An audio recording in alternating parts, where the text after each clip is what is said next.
दाखदारी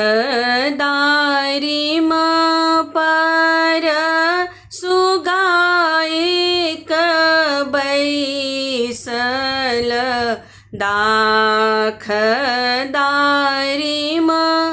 पर सुगाए बैसल दारी चुनी चुनी खाए धनुष धरिया दारी चुनी चुनी खाए धनुष धरिया कोने बाबाई हो सुगा पोसल पालल कोने बाबा कल प्रतिपाल धनुष धरिया कोने बाबा कल प्रतिपाल धनुष धरिया कोने अम्माई हो सुगा पाखी उड़ाओल किय तोहे दारी खाए धनुष धरिया किय तोहे दारी खाए धनुष धरिया बरका बाबाई हो सुगा पोसल पालल छोटका बाबा कल प्रतिपाल धनुष धरिया छोटका बाबा कल प्रतिपाल धनुष धरिया अहब दादी हो सुगा पाखी उड़ाओल ताहिल दारी खाए खाए धनुष धरिया ताहिल दारी खाए धनुष धरिया हमरो से बरका बाबा बसु परदेसिया से सुगा साजी जत बरियाती धनुष धरिया सुगा साजी जत बरियाती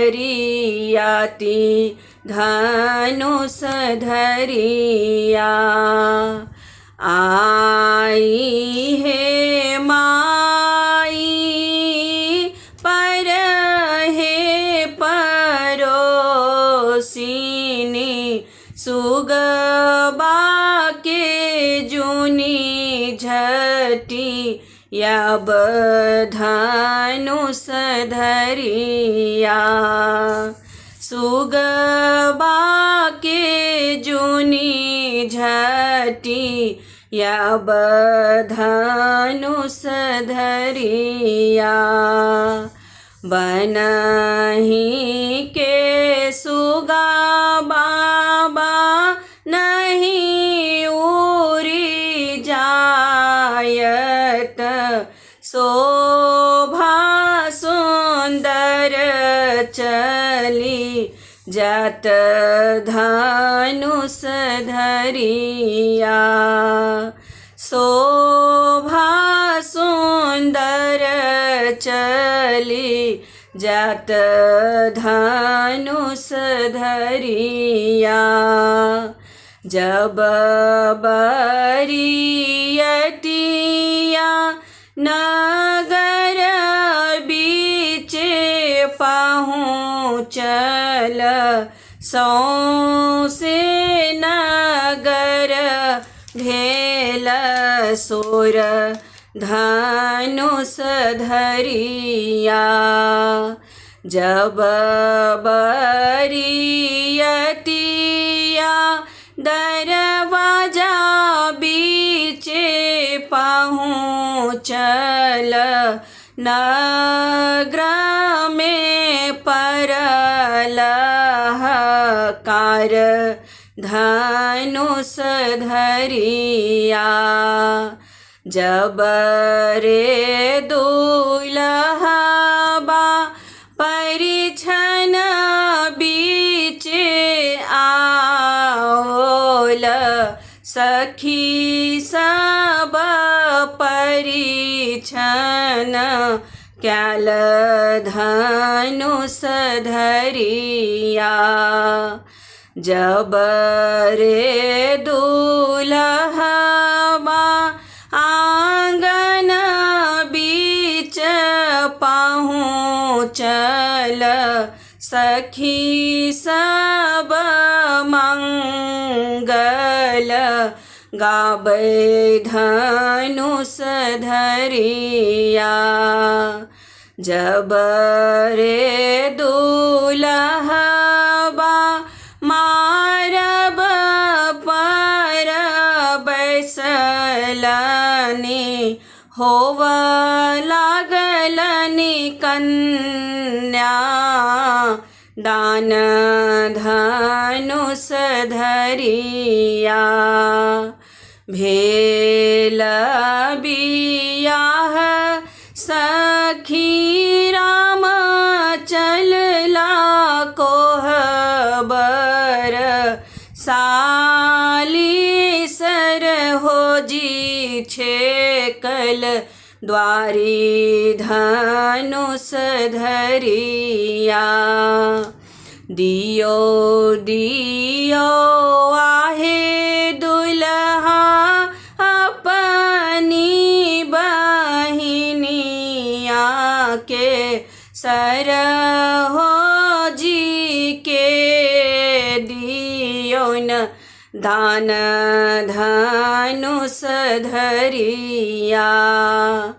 हमरहु कुल में बहिन नहीं जनमल, राम लखन दोनों भाई धनुष धरिया।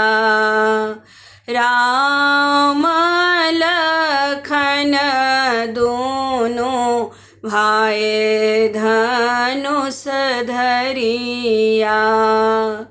छोटा ही भाई हमरा संग में आओल, साली सर होजी देव दान धनुष धरिया।